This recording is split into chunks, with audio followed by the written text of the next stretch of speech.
رسول اللہ صلی اللہ علیہ وسلم نے اپنی بیٹیوں کا رشتہ یعنی اچھے داماد کا انتخاب فرمایا۔ دیکھو میرے عزیزو، یہ بھی بہت بنیادی بات ہے، اس میں بہت اہتمام ہو کہ اپنی طرف سے پوری تدبیر ہو کہ داماد اچھا ہو۔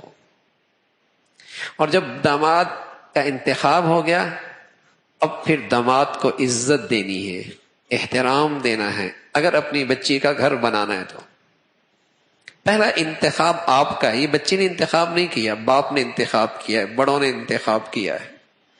جب انتخاب کر لیا تو کرنے کے بعد پھر حد الامکان کوشش کرو کہ بچی کا گھر بنے۔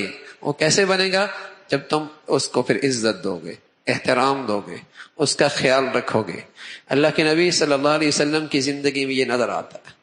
انتخاب آپ نے کرنا ہے، لیکن آپ نے بھی انتخاب جو کرنا ہے وہ مادیت کی بنیاد پہ نہ کرنا۔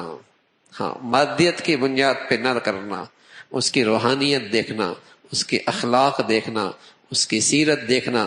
رسول اللہ صلی اللہ علیہ وسلم فرمایا کرتے تھے یہ چیزیں کام آئیں گی۔ فاظفر بذات الدین، دین کو دیکھو گے کامیاب رہو گے، ٹھنڈے رہو گے، اطمینان رہے گا۔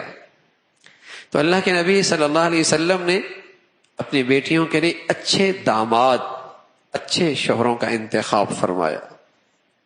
حضرت ابو العاص آئے، ان کا انتخاب ہوا۔ میں نے عرض کیا یہ آپ کی زینب کی خالہ کے بیٹے تھے، اچھے صاحب حیثیت بھی تھے اور مکہ کے گنے چنے لوگوں میں سے تھے۔ دوسری بیٹی آپ نے رقیہ کے لیے عثمان جیسا داماد، سبحان اللہ، جو عشرہ مبشروں میں سے ہیں، جنہیں اللہ کے نبی نے دنیا میں اللہ کی طرف سے بتائی ہوئی خبر تھی نا، جنت کی بشارت دی ہے۔ آپ بڑی عزت دیتے تھے انہیں اور بڑا اکرام کرتے تھے، اور آپ کا حیا معروف اور مشہور تھا۔ سخی اتنے تھے کہ اللہ کے نبی صلی اللہ علیہ وسلم نے ایک مرتبہ دعا دی، اے عثمان کچھ بھی کرتا رہے، اب اللہ تو اس سے ناراض نہیں ہوگا۔ جب زینب کا رقیہ کا انتقال ہوا، اللہ کے نبی نے اپنی دوسری بیٹی بھی انہیں دے دی، ام کلثوم۔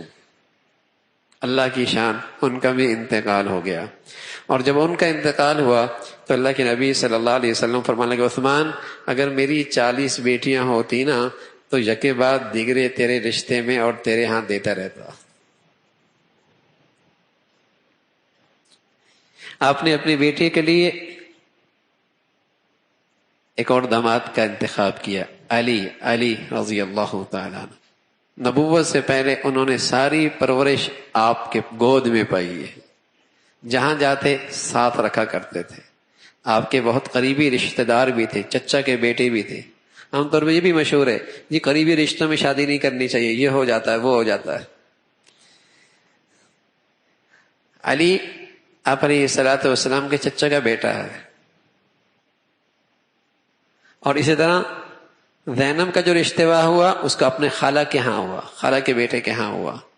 یہ دیکھا جائے کردار، عمل، سیرت، یہ دیکھنے کی